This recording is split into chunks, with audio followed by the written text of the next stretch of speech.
Okay, it's time for our annual comprehensive smartphone comparison again. Have you been looking forward to it? Many of you should remember our big comparison from last year, right? We thoroughly tested the flagship phones from various manufacturers, from standard models to ultra-premium ones. This year, we've decided to step up our game and expand the comparison to include not only various flagship phones but also mid-range phones. The entire comparison will be divided into 4 parts: gaming performance, battery life, imaging, and system fluidity. Our standards will also be more stringent than last year. We'll introduce more methods to uncover the various tricks employed by smartphone manufacturers, and we'll also introduce more dimensions for a more comprehensive evaluation of this generation of phones. To be honest, the workload is enormous, so we hope you can support us by liking, commenting, and sharing. Is that too much to ask? So today, let's talk about a familiar topic, but one that's a major area of cheating in the smartphone industry: gaming performance. As we all know, before the release of new phones, manufacturers often send us media units for review. Many of these are for hands-on experience, including benchmarking videos. These media units are quite tricky. Many manufacturers like to pull some tricks with them. Firstly, they carefully select the best chips with good performance and low power consumption. Then, they specifically push targeted scheduling strategies tailored to the media testing process, with special optimizations and tweaks. Anyway, since the machines are provided free of charge, we can't buy retail units to verify the results. If you want to capitalize on the initial launch traffic, you have to accept it quietly. In fact, in last year's big comparison, we already exposed this issue and tested various manufacturers. To avoid trouble, we only used Model A and Model B to refer to the models. I thought everyone would be a little more restrained this year, but unexpectedly, these new phones not only didn't restrain themselves, but they went even further down the path of cheating, intensifying their efforts. A large reason for this is that this generation's Snapdragon 888 and 9500 chips are essentially incremental upgrades. If you don't tamper with the media review units, it's really hard to create a significant difference compared to the previous generation's 800 million and 9400 scores. This year, consumers no longer trust the data from initial media review units. Some of the data looks obviously fake, right? But it's all fake. I think if we don't completely expose this issue of specially prepared media review units, these manufacturers will only become more unscrupulous this year, and this will only affect our own credibility. So, in this year's comprehensive comparison, we won't even bother avoiding showing favoritism. We'll directly name which manufacturer did what and compare, in a straightforward manner, how much difference there is between the media review units and the retail units sold to consumers. Let's reveal the answer. First, there are a very small number of manufacturers that didn't use any special optimizations for their media review units, and that's Apple's iPhone. In fact, because of the continuous optimization of the iOS 26.1 and 26.2 systems, you can see that the frame rate and power consumption of the newly tested retail units are generally even better than the media review units sent out at the time. Of course, you could also say that the initial release of the 26.0 system was too buggy. Anyway, Apple is indeed relatively honest in this regard. However, almost all the participating Android manufacturers have completely failed. Because the resolutions used for initial testing varied among manufacturers, we won't compare different manufacturers horizontally here. We will compare them uniformly later. But I want to say that, without exception, everyone is cheating with special optimizations. No one is innocent. For example, the FX9 series equipped with the Dimensity 9500, the media review unit could run at full frame rate at a resolution of over 900p, while the retail unit couldn't reach full frame rate, dropping to just over 50 frames. Vivo isn't much better. Although the retail unit can also approach full frame rate at over 700p resolution, its power consumption is 1.3 watts higher than the media review unit. A difference of 1.3 watts in power consumption for a machine consuming over 5 watts is incredibly significant, showing how outrageous the special optimizations for the media review units are. On the Qualcomm side, for brands like OnePlus, you have to look at the hardware. The OnePlus 15, with its 850 million units, had media review units that lasted 30 minutes at full performance, while retail units only lasted 15 minutes. This is considered a relatively small difference, because it was the first one released, so there was no reference point for comparison. However, later flagships like the S6 and S6T also had significant performance boosts in media review units. In fact, for the S6T, we waited until after its release to test a retail unit before doing our review. Comparing the power consumption will show you how drastic this performance boost was. The iQoo 15's performance boost is even more significant than the OnePlus 15. Not only is the frame rate the same as the OnePlus 15, dropping after only 15 minutes, but the power consumption is also much higher than the media review unit. Xiaomi's situation is more complex. For the 3 devices in the 17 series, the initial media review units had their VRS, variable rate shading, forced on and couldn't be turned off, sacrificing image quality to improve performance. We already warned everyone about this in our initial review video. After launch, they finally allowed users to turn off VRS, but the retail units tested significantly worse than the media review units, with a lower performance level and higher power consumption. The Redmi K90 Pro Max is one of the few devices with a less significant performance boost, but the standard K90 and Turbo 5 Max have very drastic performance boosts, with significantly lower performance in retail units. On the Honor side, the Magic 8 Pro retail unit not only has a lower frame rate but also consumes 1 watt more power, resulting in significantly more heat. The highly anticipated Honor Win is also not without issues. Although the retail unit's stable frame rate is still strong, the power consumption reaches over 8 watts, a surge of 1.7 watts. This heat causes the frame rate to be unable to maintain peak performance throughout, unlike the media review unit. In the later stages, due to overheating, the stable frame rate drops, so its 1% low frame rate is far inferior to that of the media review unit. As for Nubia and RedMagic, they are also repeat offenders. While the retail units offer decent performance, the power consumption is inevitably much higher. It's quite common for review units to have similar frame rates but significantly lower power consumption. This ultimately translates to a huge difference in body temperature. Viewers see your review, and they think, wow, the temperature is acceptable. But then they buy it and find it overheats terribly, completely different from the review. This happens far too often. Furthermore, some people may have noticed that many later models exhibit this kind of performance tweaking even more severely than earlier models. This brings us to why manufacturers choose to tweak review units. For example, manufacturer A launches a new platform first. After we test A's performance, the leaders at manufacturer B see our results and give their engineers this demand. Your machine's performance must be better than A's. We won't accept anything worse. The leaders themselves might not even intend to cheat. They're just overly confident in their team, believing their capabilities are superior, and thus issue this directive. But even the strongest engineering team has to obey the laws of physics. Using the same chip, unless A's tuning is terrible, how can B necessarily outperform A? Ultimately, the engineers can't meet the leaders' KPIs without cheating, so they naturally resort to performance tweaking. Then, C's leaders see this and think, hey, how did B become so powerful? If they can do it, why can't we? Quote, we must outperform BC's engineers are helpless. Since others are cheating, they have to cheat too to keep up. So, it might start as slight tweaking, but later manufacturers are never content to lag behind earlier ones, so the degree of cheating keeps escalating, eventually becoming incredibly severe. Therefore, I'm taking this opportunity in this program to raise awareness about the cheating in review units and urge major mobile phone manufacturers to seriously focus on proper tuning and stop wasting energy on these dishonest practices. Getting caught and embarrassing yourselves is simply unnecessary. But there's also good news. The good news is that this generation of flagship phones has basically eliminated the issue of significant brightness drops in high-pressure games. Even the latest iPhone didn't experience much dimming in our tests. Or, to put it another way, at least in our 300 nit test environment, no phone dimmed to a degree that we could perceive. It seems this minor issue has essentially disappeared.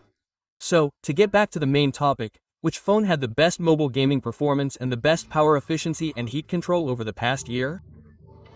Let's start with a newly released game that hasn't yet been added to various whitelists, Arknight's Enfield.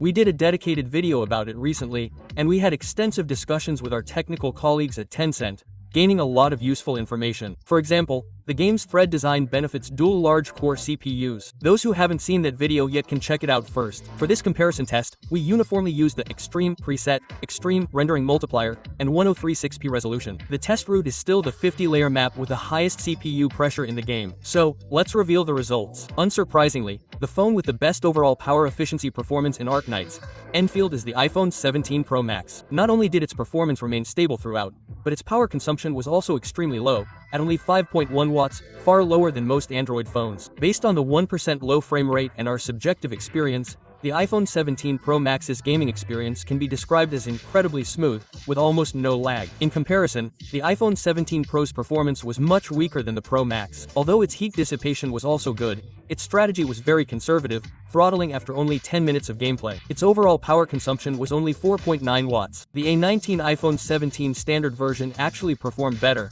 averaging 56 frames, which is also very smooth. On the Android side, the better performing phones include the iQoo 15 series, OnePlus 15, Nubia RedMagic series, and the Honor V and Magic 8 series, all flagship phones with the Snapdragon 8 Gen 5 processor. The iQoo 15 only showed slight positive frame rate fluctuations after 20 minutes, maintaining an average frame rate of 58. All cores were controlled at an average of around 1.6 GHz, resulting in a power consumption of 6.4 watts, which is still quite good. Although the iQoo 15 is priced outrageously high, it is one of the few that truly achieves consistent performance throughout. The OnePlus 15's performance is somewhat similar to the iQoo 15, even running the CPU at around 1.6 GHz, so the frame rate is similarly high, and the power consumption is also relatively high. The approach of Honor and Nubia is also quite clever. Even with the awakening mode enabled, they don't truly push the performance to its limits, resulting in an average of 57 frames per second with some minor fluctuations, but at least the power consumption is controlled, and the heat dissipation is reasonable. The Honor Magic 8 series is also quite well tuned, while the Honor Wind's power consumption is relatively high. Both maintain frame rates between 56 and 57 FPS. But what surprised me the most are Honor's two 8 series models, the GT Pro and WRT. Even with the 8 series chip, they can achieve very high frame rates, and the WRT's power efficiency is not much worse than its older brother, the 815 Win. Now you know how small the difference between the 8 series and 815 is. Furthermore, there are some other devices that can achieve high frame rates, but their power consumption optimization isn't very good. The Redmi K90 Pro Max is a prime example. While the average frame rate of 56.4 seems good, the scheduling is terrible. The CPU is directly running at 3 GHz. Power consumption soared to 10 watts in the first 10 minutes, and then inevitably dropped later, averaging 8.2 watts throughout. It seems like they didn't optimize it at all. The situation with Xiaomi's own 17 series of 4 devices is also not optimistic. The Xiaomi 17 Pro Max also starts very high, but its heat dissipation is not as good as the K90 Pro Max, so it quickly drops, resulting in poor power efficiency and the temperature skyrocketing towards 50 degrees Celsius. The frame rates and power efficiency of the two mid-range Xiaomi phones are also similar. The initially impressive performance is followed by a significant drop. Excluding the yet-to-be-released Samsung models, these phones are currently at the bottom of the barrel among the 8 series. In fact, many 8 series devices perform comparably to or even better than the 85, besides the Honor models mentioned earlier. The iQoo Neo 11, OnePlus AS5 Pro, and Xiaomi 15 Ultra, and X8 Ultra can all run at over 50 frames per second, and their power consumption is not high. Other 8 series models generally run at around 40 plus frames per second. You can check the performance of the devices you are interested in. Now, let's talk about the Dimensity series. We've discussed before that the Dimensity series, with its single ultra-large core flagship design, doesn't perform well in certain scenarios in Genshin Impact. The 9500 series models are indeed not very good. What about the X9 and X300 series? Although the frame rate isn't low, the power consumption is much higher than the Qualcomm camp, all exceeding 7 watts, leading to poor efficiency and overheating. Even more outrageous are the iQoo Z10 Turbo Plus with the Dimensity 9400 Plus and the Redmi K80 Ultra. The iQoo is too power hungry, while the Redmi's game isn't on the whitelist, so it hasn't been optimized, resulting in explosive power consumption. Finally, we also tested several 8 Gen 5 models. To be honest, the 8 Gen 5's power efficiency in Genshin Impact is definitely inferior to the 8 series. These devices all consume over 7 watts, and the frame rate is only around 40 frames per second, which doesn't seem very good. It should be said that the 8 Gen 5's meager cache is least suited for scenarios with heavy map streaming and asset loading. The large amount of assets pouring into the cache during high-speed movement is really problematic for the 85. Finally, we will present a complete ranking of these flagships and sub-flagships in Genshin Impact, from strongest to weakest. I wonder if it meets your expectations. As a new game, I think Genshin Impact has caught some manufacturers off guard. Now, these Android manufacturers are extremely reliant on the whitelist mechanism, and we're only testing popular games. If you're playing games that aren't on the whitelist, then don't expect these devices to perform well. So, next, we'll test a mobile game that's definitely on the whitelist, Ming Dynasty. The 3.1 version of Ming Dynasty Asterisk is pretty good, and many players have returned to the game, but unfortunately, the game's load is still quite high. This time, we've updated the testing route, running along the Halo loop on a motorcycle at full speed. This involves a lot of asset streaming, which is a difficult task for open-world games. On the Android side, we'll set everything to the highest settings, with 864p resolution and maximum quality. However, Ming Dynasty Asterisk on iOS limits the maximum resolution to only 718p, so you need to keep that in mind when making comparisons. But even with a lower resolution than Android, Ming Dynasty's performance on iOS is still not as good as on Android.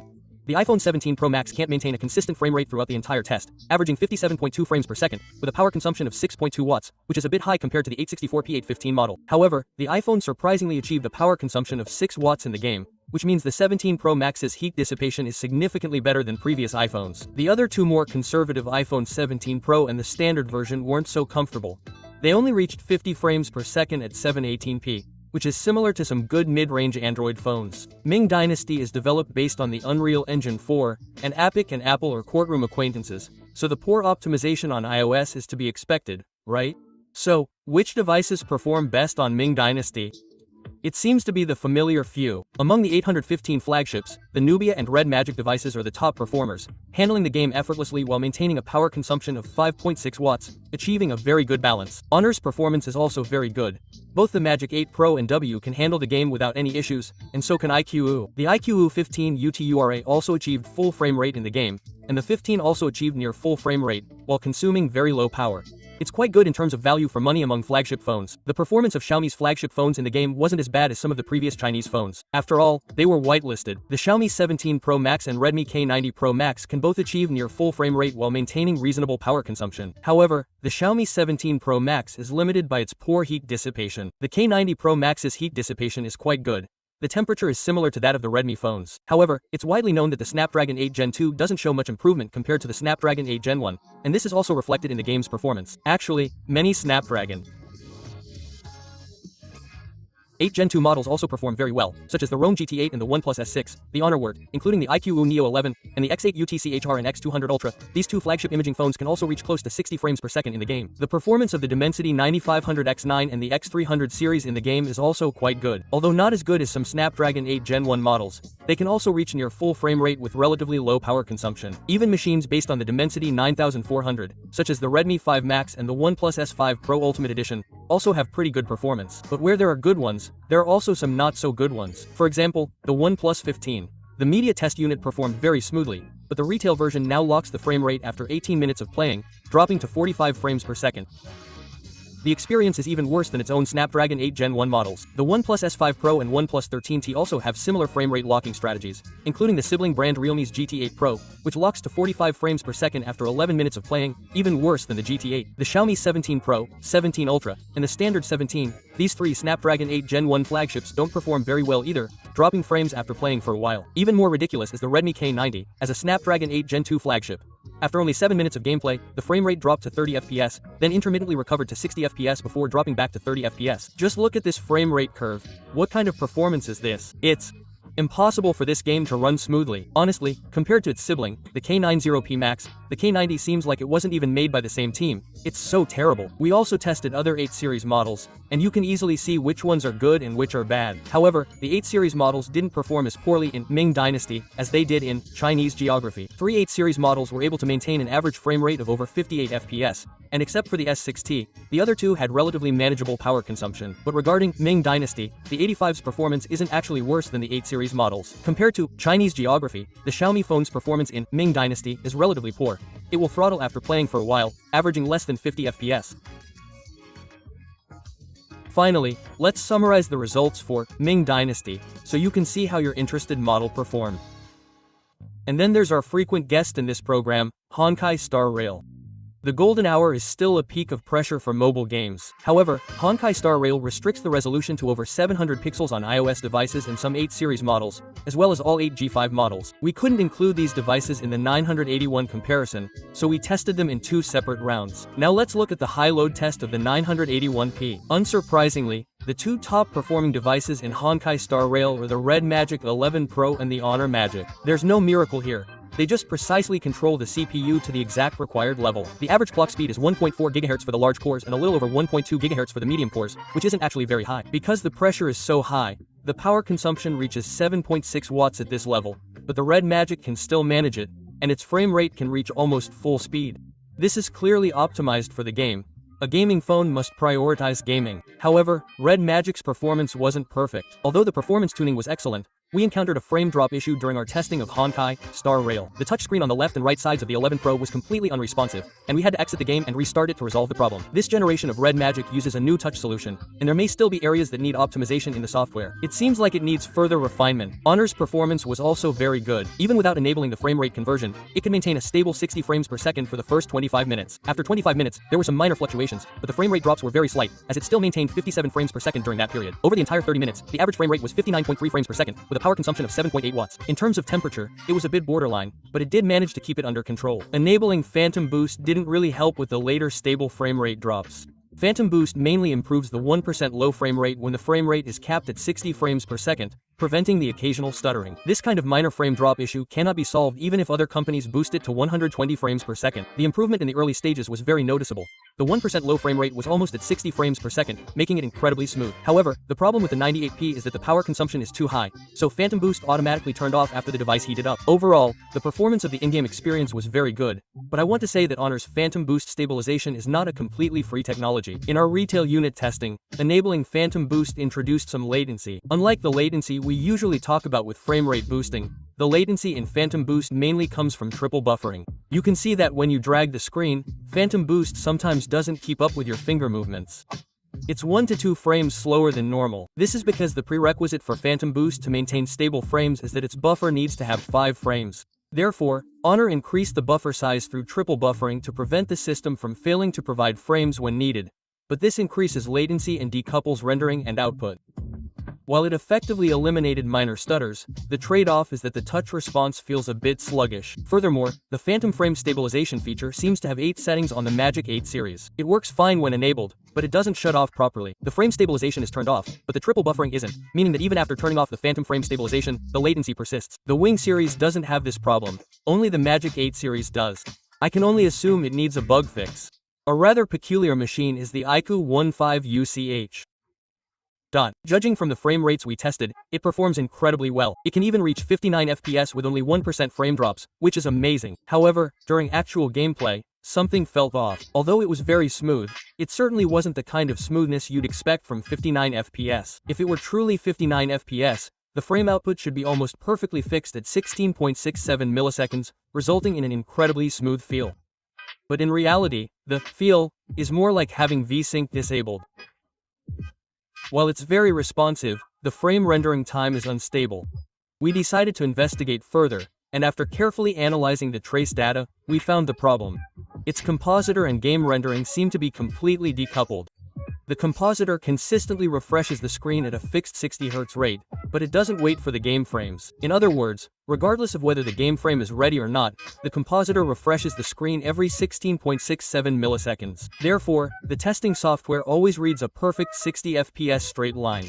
For games, when there is no touch input, the device doesn't even receive the vertical synchronization signal from the compositor, and the update rhythm is completely out of sync with 60 Hz. The game is actually running at its own pace. Only when touch input occurs does the game receive the VSYNC signal again, and the update interval realigns with 60 Hz. At the same time, the system briefly boosts the GPU frequency to reduce the rendering time to within 16.67 milliseconds, and then waits for the next synchronization to continue rendering. Throughout this process, the compositor consistently maintains 60 FPS, but the actual real-time frame rate of the game is drifting, giving the feeling of one frame being faster than the other. Regardless of whether this unsynchronized approach is good or bad, perhaps it can reduce latency. But you just need to know that the frame rate measured this way is not accurate. These kinds of sneaky tricks that testing tools can't detect will only become more common, so we will gradually introduce vision-based algorithms to test games in the future. After all, it's a constant battle between innovation and countermeasures. There will always be a way to catch these tricks. Returning to our benchmark results, the Nubia Z50 Ultra with the 8 Gen 2 chip and the Honor WRT with the 8 Gen 1 are both very powerful, but both achieve this performance at the cost of high power consumption, with power consumption reaching 8 to 9 watts. The temperature is completely out of control, especially the Nubia Z50 Ultra. Its performance mode is even higher than the RedMagic's performance mode, with temperatures soaring above 50 degrees Celsius. I'd call it scorching mode. The K90 Pro Max's performance is quite commendable.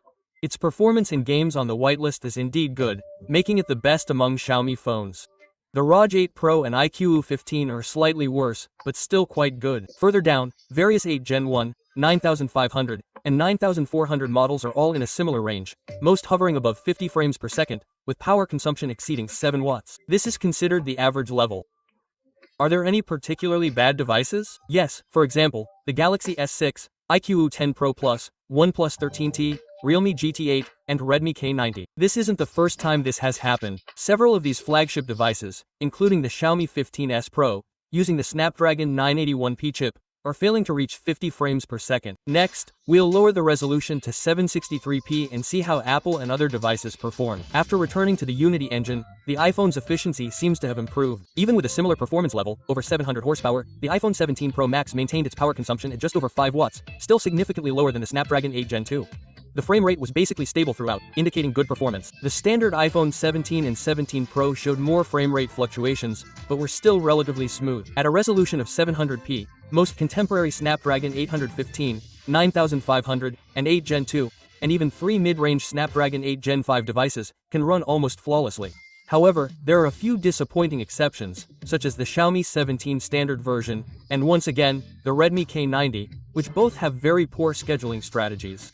This time, in our Snapdragon test, we decided to conduct another round of rigorous testing at 30 degrees Celsius with 5G connectivity, using a setting where all devices can perform adequately at 700p resolution. Based on our self-built 5G core network, we believe we are the first to conduct a 5G gaming power consumption test. Now, under the 30 degrees Celsius 5G stress test, we can see if there are any differences in power consumption compared to normal temperature environments. As expected, a large number of devices failed in the high temperature environment. Only the strong ones survived.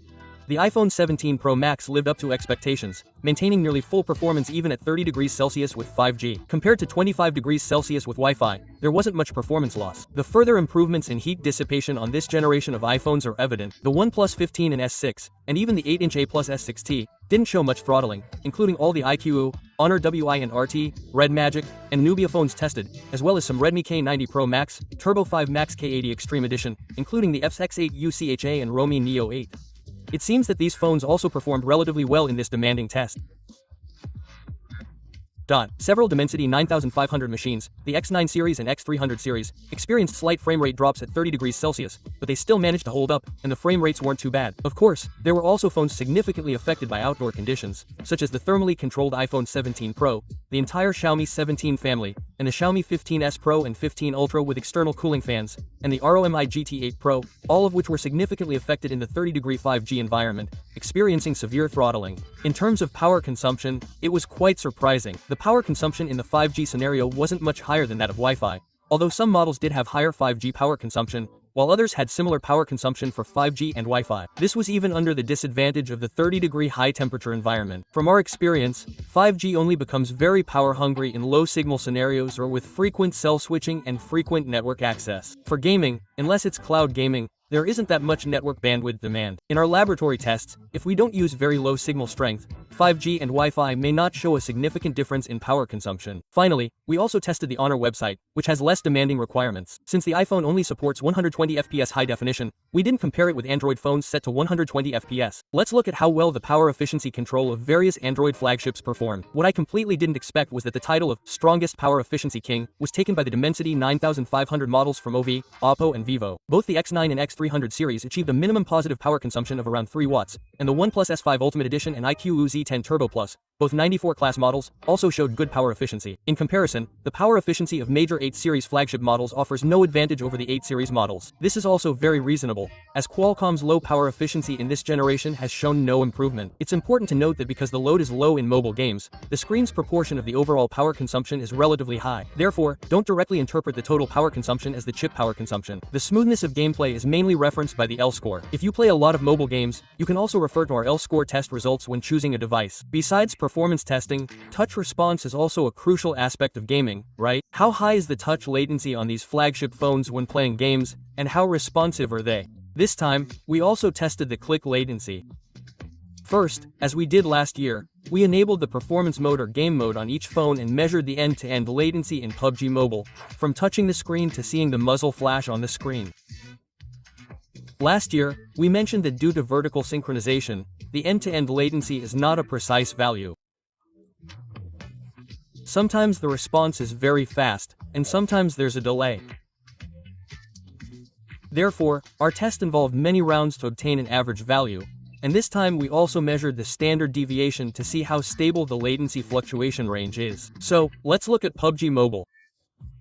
Guess which one performed best? The Honor W and the iQoo 15 series. These three devices achieved an end-to-end latency of only about 35 milliseconds, which is even close to the end-to-end latency of many gaming PCs. This is partly due to the Honor W achieving a 480 Hz touch sampling rate, and the two iQoo 15 models also having very high rates of 300 and 360 Hz. On the other hand, these two companies have indeed put in effort in touch optimization. Is there any device that performed noticeably worse? For iPhones, our test showed that the 3 iPhone models tested this year all had network latency of around 60 milliseconds in PUBG Mobile, which is at the bottom compared to all the other devices tested. Other Android phones seem to have similar latency performance in PUBG Mobile, maintaining a range of 40 to 50 milliseconds. However, if you look at the standard deviation, several devices showed relatively unstable latency, such as the Vivo X300 series, Xiaomi 17A, and Nubia J80, which need further optimization.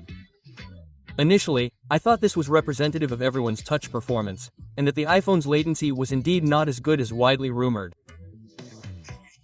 That is, until we introduced a new test. Applications outside the whitelist in default battery mode. We wrote a blank app using the same framework on Android and iOS and tested the network latency again. This time, the results were completely different from PUBG Mobile. The latency of the three iPhones was even nearly 20 milliseconds lower than in PUBG Mobile. From lagging behind to being among the top performers, why could the latency be so much lower? The main reason is the reduced latency from the PUBG Mobile graphics engine rendering. In fact, it's not that the iPhone's latency is high, but rather that the iOS version of PUBG Mobile, or many iOS games, has high latency. Compared to the Android version, the rendering pipeline of these games in the iOS version has a major difference. They enable triple buffering, which causes additional latency. Apple's Mappy actually enables triple buffering by default. Although you can change it to double buffering, most developers don't prioritize low latency and just use the default setting. So why does Apple recommend developers use triple buffering despite the latency? We need to look at the advantages of triple buffering. As we mentioned earlier, it increases the frame buffer size by queuing an extra frame, preventing unstable frame output. Apple's iOS is always a visually consistent, animation-driven system. According to their philosophy, strict frame rate is more important than low latency. Anyway, when we tested with the blank app, the iPhone's latency performance was not as poor as in PUBG Mobile. How did other phones perform? Theoretically, testing our blank app with no graphics rendering should result in lower latency than even the peace mode, but in reality, the latency on most Android phones hasn't decreased at all, and some even have higher latency. This is because of the whitelist mechanism on Android. Android only enables more sensitive touch sensing when it detects an application on the whitelist. As you can see, because it's not on the whitelist, the touch sampling rate on almost all Android phones has decreased. Many Android phones' touch settings are also affected by battery settings. Only in performance mode is there a better touch experience, such as Xiaomi phones. After changing the battery settings back to the default balance mode, the latency on most Xiaomi phones increased significantly. In our blank app, which eliminates graphics rendering, you can also see an advantage of the iPhone. Its touch latency range is very stable. The standard deviation we measured is only around 2 points, meaning that after testing by so many people, the touch latency hardly fluctuates and stays within a very small range. Among the tested devices, this is one of the most stable performances. This is why some players prefer using iPhones or iPads. Due to the offset, players don't actually pursue absolutely low touch latency, as long as the latency isn't too high. However, iOS touch latency has low fluctuations and is very stable, which is more important to some players. On the other hand, iOS's audio processing is also better. This time, we had a technical exchange with the developers of Muse Dash. Their internally developed analysis tool can measure the audio processing latency of the two platforms. As you can see, the iPhone not only has very low audio latency, the 17 Pro Max has an average latency of only 28 milliseconds, but more importantly, its standard deviation is much smaller than that of Android phones, only 0 something. This means that the iPhone's audio is extremely stable. The latency doesn't fluctuate wildly. How about the audio performance on Android? It's very inconsistent. There are some Android phones with good audio, but do you know which Android phone has the best audio performance? The K90 Pro Max, although not as stable as the iPhone, has very low latency. The average latency of 18 milliseconds is amazing. And as you know, the sound quality of this device is also excellent. Its audio system is definitely well tuned. In fact, the performance of Xiaomi phones in general is quite good. The audio performance of the Xiaomi 17 series is also top-notch, including the two iQoo 15 models and several flagship models from Honor. However, the poorly performing devices are really bad. For example, the O5 and X9 have nearly 90 milliseconds of audio latency. Can you even play games on these? Also, all the budget models from Oppo, except for the 15, don't perform well. Furthermore, many games might not even be on Android's whitelist, so players don't know whether the device's audio latency is stable and normal before buying an Android phone. Now you know why mobile gamers buy iPhones and iPads, right? Actually, we originally wanted to introduce a new latency test, sliding latency. A device with good click latency performance doesn't necessarily have good sliding latency performance, but measuring sliding latency is very troublesome. If you don't want to count manually, you need to develop a dedicated vision-based algorithm for measurement. We are already working on this, and we expect to use it in our next large-scale test. Our mobile game performance benchmark is now complete. How was it? Hopefully, you enjoyed it. For mobile gamers, which of the devices released in the past year is the most suitable for gaming? Let me summarize for you. First, on the Apple side, the iPhone 17 Pro Max is definitely highly recommended. It's the iPhone with the best gaming performance and heat dissipation in history. If your budget is sufficient, on the Android side, among the 815 flagship models, considering gaming performance and cost-effectiveness, I think the iQoo 15 and Honor Win are the most worthwhile. Of course, as you saw in today's review, the Snapdragon 815 didn't improve much compared to its predecessor, and the Dimensity 9500, it was given a chance, but it failed to deliver. So for those students with limited budgets, I think buying the $8 billion machine is the most cost-effective option. You just need to be careful and avoid some pitfalls, like the standard version of the K90, right? Of course, this video only covered gaming performance. We will be testing the battery life and overall smoothness of all these machines in future videos, so stay tuned. Alright, if you think this video was informative and helpful, please like, comment, save, share, and subscribe to our channel, Geek Tech. I'm Yun Fei. Happy New Year!